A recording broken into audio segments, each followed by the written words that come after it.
Hello everyone, स्वागत है आप सभी का मेरे यूट्यूब चैनल में। तो आज मैं आपके लिए बहुत ही इंटरेस्टिंग टॉपिक लेकर आई हूँ, वो है सूचना का अधिकार यानी कि राइट टू इंफॉर्मेशन। ठीक है, आरटीआई जो एक्ट था वो 2005 में लागू हुआ था। ठीक है, संसद के द्वारा इसको लागू किया गया था आरटीआई को। आरटीआई जो है वो एक ऐसा अधिकार है, ऐसा अधिनियम है जिसके तहत हम सूचना प्राप्त कर सकते हैं। अब बात आती है कि हम सूचना किससे प्राप्त कर सकते हैं, किससे हम जानकारी ले सकते हैं। ठीक है, तो जो अधिनियम है आरटीआई, उसके तहत हमें ये अधिकार मिलता है, हमें ये स्वतंत्रता मिलती है कि सरकार किस तरीके से कार्य कर रही है। ठीक है, वो किस तरीके से अपना एडमिनिस्ट्रेशन कर रही है, सरकार किस तरीके से अपना कार्य कर रही है, सरकार किस तरीके से नीतियां बना रही है, किस तरीके से वो कानून बना रही है। ठीक है, तो क्या होता है कि हमें किसी भी प्रकार की जानकारी लेनी होती है सरकारी विभागों से। ठीक है, तो हम क्या करते हैं, आरटीआई फाइल करते हैं और आरटीआई फाइल करने के बाद हमें सूचना मिल जाती है। ठीक है, कहीं हमने किसी चीज के लिए अप्लाई किया है, किसी काम के लिए अप्लाई किया है, सरकारी काम के लिए। ठीक है, और अगर वो हमारा नहीं होता है तो हमें उसके बारे में सूचना का अधिकार प्राप्त है कि हम सूचना प्राप्त कर सकते हैं वहां से कि हमारा जो कार्य था वो क्यों नहीं हुआ है। ठीक है, जितने भी जो सार्वजनिक क्षेत्र होते हैं और जो सरकार होती है, सरकार की पॉलिसी वगैरह होती है, जो भी होता है, तो क्या होता है कि हम उनसे जानकारी ले सकते हैं। ठीक है, तो जो नागरिकों की शिकायतें होती हैं उसी से निपटने के लिए ही संसद ने ये राइट टू इंफॉर्मेशन एक्ट पारित किया था। ठीक है, 2005 में। सूचना का अधिकार एक अधिनियम है, संसद का एक अधिनियम है जो कि नागरिकों को सरकारी जानकारी पहुंचाने का कार्य करता है। ठीक है, और उनके जो भी शिकायतें होती हैं उनकी सुनवाई करता है। तो सूचना के अधिकार के तहत हमें ये अधिकार मिलता है, हमें स्वतंत्रता मिलती है कि हम कोई भी जानकारी प्राप्त कर सकते हैं। ठीक है, तो अब इसके बाद हम देख लेते हैं कि इसकी ऐतिहासिक गतिविधियां। ठीक है, ऐसा नहीं है कि सूचना के अधिकार से पहले कोई और अधिनियम नहीं था। ठीक है, ऐसा नहीं था। इनफैक्ट ये था कि सूचना की स्वतंत्रता।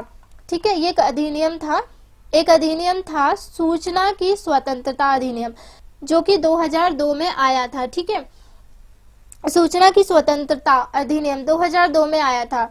इसके तहत भी हम सूचना प्राप्त कर सकते थे। ठीक है, उसकी हमें स्वतंत्रता थी, लेकिन क्या था कि इतना ज्यादा कारगर ढंग से ये अधिनियम कार्य नहीं कर पा रहा था। ठीक है, जिसके तहत क्या था कि नागरिक जो थे उनको जानकारी पूरी तरीके से नहीं मिलती थी। सरकार का मन किया तो वो उसने जानकारी दे दी, अदरवाइज नो। कानूनी रूप से बाध्य नहीं था कि नागरिकों को पूरी जानकारी दें। ठीक है, अगर उन्होंने कुछ पूछा है सूचना की स्वतंत्रता अधिनियम के तहत कि हमें ये जानकारी चाहिए स्वतंत्रता से या स्थानीय क्षेत्रों से या जिससे भी, ठीक है, तो जरूरी नहीं था कि उनको वो सूचना मिल जाए, उनको वो जानकारी मिल जाए। इतना नहीं था। ठीक है, इतने अच्छे तरीके से ये काम नहीं कर रहा था। 1990 के दशक में राजस्थान में आंदोलन हुआ था KMSS। ठीक है, KMSS क्या था, एक मजदूर किसान शक्ति संगठन था। ठीक है, इसके द्वारा राजस्थान में आंदोलन शुरू हुआ। वहां पर इतना ज्यादा भ्रष्टाचार था, शोषण था। ठीक है, गवर्नमेंट में इतना ज्यादा करप्शन था, उनका शोषण किया जाता था, उनको पूरी तरीके से उनकी जो स्वतंत्रता थी, उनका जो अधिकार थे वो उनको पूरी तरीके से नहीं मिलते थे। तो इसीलिए वहां की जो मजदूर किसान शक्ति संगठन था 1990 के दशक में उसने एक आंदोलन शुरू किया। तो उसके बाद तब से लेके जो शुरुआत थी, जब से इस आंदोलन की शुरुआत हो गई थी, एक संगठन बन चुका था, तो उसके बाद से नागरिकों ने सोचा कि हमें सूचना का अधिकार होना चाहिए। ठीक है, तो सूचना का अधिकार था, सूचना की स्वतंत्रता अधिनियम जो था वो तो था, 2002 में आ गया था। ठीक है, लेकिन क्या हुआ था कि इतने अच्छे ढंग से कार्य नहीं हो पा रहे थे, इससे इतनी अच्छी सूचनाएं मिल नहीं पा रही थी, पूरी तरीके से नहीं मिल पा रही थी नागरिकों को इसकी सूचनाएं। ठीक है, तो इसीलिए क्या हुआ कि 2005 में आरटीआई अधिनियम आया और इसी की जगह सूचना की स्वतंत्रता की जगह आरटीआई आया था। ठीक है, 2005 में। अब हम जान लेते हैं कि इसमें क्या क्या प्रावधान थे। ठीक है, सूचना के अधिकार में क्या क्या प्रावधान थे, ऐसे ऐसे कौन कौन से प्रावधान थे। तो देखिए, सूचना का अधिकार जो था उसके तहत नागरिकों को, चाहे वो संघ सरकार हो यानी कि केंद्र सरकार, और चाहे वो राज्य सरकार हो, ठीक है, या फिर वो पंचायती राज व्यवस्था हो यानी कि जमीनी यानी कि ग्रामीण स्तर पे जो सरकार होती है, सरपंच वगैरह, वहां पर सभी प्रकार के जो सार्वजनिक प्राधिकरण होते हैं, ठीक है, संघ सरकार, राज्य सरकार, जितने भी सार्वजनिक क्षेत्र के जो भी उपक्रम होते हैं, उनसे जानकारी प्राप्त करने की स्वतंत्रता का अधिकार हमें है। ठीक है, इसके तहत हमें ये स्वतंत्रता का अधिकार मिलता है। ठीक है, सूचना लेने का अधिकार प्रदान किया गया है। ठीक है, और साथ ही साथ क्या होता है कि देखिए, सूचना के अधिकार में ये तो है कि नागरिकों को जानकारी प्रदान की जाएगी। ठीक है, जो भी नागरिक जो भी जानकारी चाहता है वो उसे मिल जाएगी। इसके साथ साथ इसमें यह भी प्रावधान किया गया है कि जो भी सार्वजनिक प्राधिकरण है, जिस भी क्षेत्र में, जिस भी क्षेत्र से अगर किसी नागरिक ने जानकारी मांगी है, ठीक है, जनता ने सूचना मांगी है, और जहां से भी वो सूचना मांगी है, अगर वहां पर सार्वजनिक प्राधिकरण ने जनता को जानकारी नहीं दी, ठीक है, उनको सूचना नहीं दी, तो क्या होगा कि उन पे कानूनी कार्यवाही भी की जाएगी। यानी कि ये सूचना का जो अधिकार है वो ये है कि नागरिकों को सूचना पाने का अधिकार तो है ही है, लेकिन अगर नागरिकों को सूचना अगर नहीं देता है, जिस भी नहीं देते हैं, ठीक है, चाहे संघ सरकार हो, राज्य सरकार हो, या फिर कोई भी सरकार हो, या कोई भी सार्वजनिक प्राधिकरण उपक्रम हो, अगर वहां से जानकारी नहीं प्राप्त होती है तो क्या होता है कि उन पर कानूनी कार्यवाही की जाती है। ठीक है, वो कानूनी रूप से बाध्य है। और इस अधिनियम के तहत अधिनियम सूचना प्रदान करने के लिए 30 दिनों की समय सीमा निर्धारित की गई है। ठीक है, यानी कि अगर कोई व्यक्ति आरटीआई फाइल करता है, ठीक है, तो उस दिन से लेकर 30 दिनों के अंदर अंदर हमें सूचना प्राप्त हो जानी चाहिए। ठीक है, अगर हमें वो सूचना प्राप्त नहीं करते, हमने जहां से सूचना मांगी है, तो क्या होगा कि बहुत ज्यादा कानूनी रूप से उस पर कार्यवाही की जाएगी। ठीक है, तो सूचना के अधिकार में जब भी हम आरटीआई फाइल करते हैं, उसके 30 दिनों के अंदर हमें सूचना मिल जानी चाहिए, और अगर नहीं मिलती है तो उस पर कानूनी रूप से कार्यवाही की जाएगी। ठीक है, तो सूचना का जो अधिकार है उसकी समय सीमा कितनी है, निर्धारित की गई है 30 दिन। ठीक है, 30 दिन के अंदर हमें सूचना मिल जानी चाहिए। लेकिन क्या है कि जो व्यक्ति के जीवन की किसी व्यक्ति के जीवन या स्वतंत्रता के मामलों से संबंधित अगर कोई मामला है, अगर मान लो कि किसी व्यक्ति का जीवन जुड़ा हुआ है उससे, यानी कि हमें ऐसी सूचना प्राप्त करनी है जिससे किसी व्यक्ति की जान बच सकती है। ठीक है, अगर वो सूचना मिल जाएगी तो वो व्यक्ति सही साबित हो सकता है, उसका जीवन बच सकता है। और स्वतंत्रता के जो मामले होते हैं उनसे संबंधित अगर किसी ने आरटीआई फाइल की है तो उनको 48 घंटे के अंदर ही उनको क्या है कि सूचना मिल जानी चाहिए। ठीक है, उसके लिए 48 घंटे की समय सीमा निर्धारित की गई है। ठीक है, और अगर जानकारी नहीं दी, ठीक है, और अगर जानकारी नहीं दी तो जानकारी नहीं देने पर कड़ी सजा का प्रावधान है। ठीक है, जहां भी हमने आरटीआई फाइल किया है, जहां भी हमने सूचना मांगी है, जहां से भी हमने सूचना मांगी है, अगर वहां से हमें जानकारी नहीं मिलती है तो क्या होगा कि वहां पे सजा का प्रावधान है। ठीक है, वहां पे कानूनी रूप से कार्यवाही की जाएगी। 250 से 25,000 रुपए तक का जुर्माना भी लगता है। ठीक है, और जो जुर्माना होता है वो दिन के अकॉर्डिंग लगता है। ठीक है, जैसे कि 30 दिनों में अगर किसी व्यक्ति को सूचना नहीं मिली है तो 31वें दिन से उस पर चार्जेस लगना स्टार्ट हो जाते हैं। ठीक है, जितने भी दिन तक वो डिले करता रहेगा उतने ही उस पे चार्जेस लगते रहेंगे। ठीक है, जो कि 250 से लेकर 25,000 रुपए तक है। लेकिन आप सभी को पता होगा कि जो भी हमें स्वतंत्रताएं, जो भी हमें अधिकार प्राप्त होते हैं वो अनलिमिटेड नहीं होते हैं। ठीक है, उनकी लिमिटेशन होती है उनकी कुछ। ठीक है, ऐसा नहीं है कि हमें स्वतंत्रता प्राप्त है तो हम कुछ भी कर सकते हैं, नहीं, हमें लिमिटेड स्वतंत्रताएं और अधिकार प्राप्त होते हैं। ठीक है, तो सूचना के अधिकार में भी कुछ लिमिटेशन है, जैसे कि खुफिया और सुरक्षा संगठनों को छूट, यानी कि जो भी खुफिया और जो सुरक्षा संगठन होते हैं, ठीक है, जैसे कि सिक्योरिटी एजेंसीज होती हैं, उनसे हम सूचना नहीं मांग सकते हैं। ठीक है, यानी कि भारत की जो भारत में जो सुरक्षा संगठन है वो क्या करते हैं कि सुरक्षा के लिए कुछ कुछ कार्य करते रहते हैं, ठीक है। तो हमें उनसे सूचना मांगने का अधिकार नहीं है। इस सूचना के अधिकार के तहत हम उनसे सूचना नहीं मांग सकते हैं, ठीक है।